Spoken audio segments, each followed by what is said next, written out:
அட நம்ம வாயை கட்டுப்படுத்துறதுதான் அகராதியிலேயே இல்லையே. என்ற வீட்டுக்காரும் எத்தனையோ தடவை நான் திங்கிற தீனியை பார்த்துட்டு உன் வாய்க்கு பூட்டு போட போறேன்னு சொல்லிட்டு இருந்தவங்க இன்னைக்கு குடுன்னு வந்து இந்த டேப்பையே எடுத்து வாயில ஒட்டியாச்சு. இப்படி எண்ணத்தை தான் நம்ம கிட்ட குட்டிக்காரனை போட்டு ஜிம்மிக்ஸ் வேலை காட்டினாலும் சரி, பிடிச்சதை சாப்பிடாம ஒரு நாள் கூட தள்ள முடியாதுல்ல. அதனாலயே இந்த டயட்டு கேட்டு பக்கமே தலை வச்சு படுக்கிறது கிடையாது. திடீர்னு பார்த்தா என்ற கூடவே சுத்திட்டு இருந்த செவ்வாலதான் நம்ம தோஸ்து கடகடன்னு உடம்பு குறைச்சது மட்டும் இல்லாம நல்ல ஃபிட் ஆயிட்டாப்ல. உடனே எப்படி நான் சும்மா இருக்கிறது, அதான் நோண்டி நொங்க எடுத்து என்ன பண்ண ஏது பண்ணேன்னு பூரா டீடைல்ஸையும் கறந்தாச்சு. அப்பதான் தெரிய வருது கோச் தினேஷ் மூலமா ஊட்டு சாப்பாடு சாப்பிட்டு உடம்புல உள்ள வெயிட் சரசரன்னு குறைக்கலாம்னு. இது நல்ல ஜாக்பாட்டா இருக்குதே. நமக்கு இந்த இலை தலையெல்லாம் சாப்பிடுறது தான் கஷ்டம். பிடிச்சதை சாப்பிட்டுட்டு ஹெல்தியா இருக்கலாம்னா பிரச்சனையே இல்லையே. அதான் ஜோரோ ஃபிட்ல இருக்கிற கோச் தினேஷ் கிட்டே ஜாயின் பண்ணிட்டேன். டெய்லி என்ன சாப்பிடுறோம், வீட்லயே எப்படி ஒர்க் அவுட் பண்றோங்கிறத அழகா மானிட்டர் பண்ணிடுறாங்க.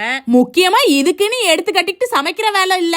இனிமே என்ன கவலை, அப்படியே ஜாலியா உடம்ப குறைக்க வேண்டியதான். நீங்களும் நல்லா ஹெல்தியா வெயிட் லாஸ் பண்ணணும்னு யோசிக்கிறீங்களா? ஸ்கிரீன்ல தெரியுற நம்பரை ரீச் அவுட் பண்ணுங்க.